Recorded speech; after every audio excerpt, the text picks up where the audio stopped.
你你有冇做過照顧老人家啊？有，喺印尼啊？係，誒，公公定婆婆啊？公公，公公幾多歲啊？有91歲，91歲。係，佢識唔識行㗎？唔識，咁你要點樣照顧佢啊？你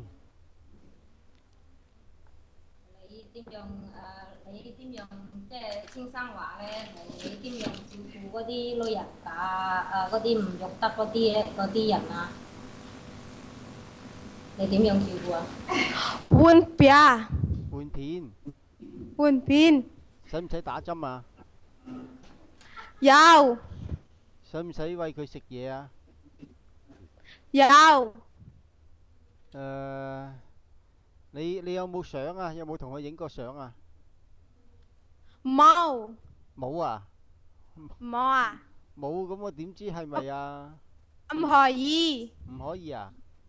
哦。係，佢都唔俾啊！佢個僱主唔俾佢影相啊，因為咧佢都成日做嘢戴口罩啊嘛。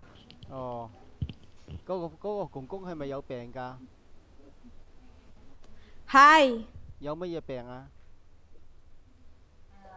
即係話公公有咩病啊？即係好多病啊，心臟病啊，同埋乜嘢病啊？中風，乜嘢嚟㗎？中風，中風。哦，佢中風。係，咁你咁瘦，邊至可以扶得起佢啊？你唔夠力㗎喎。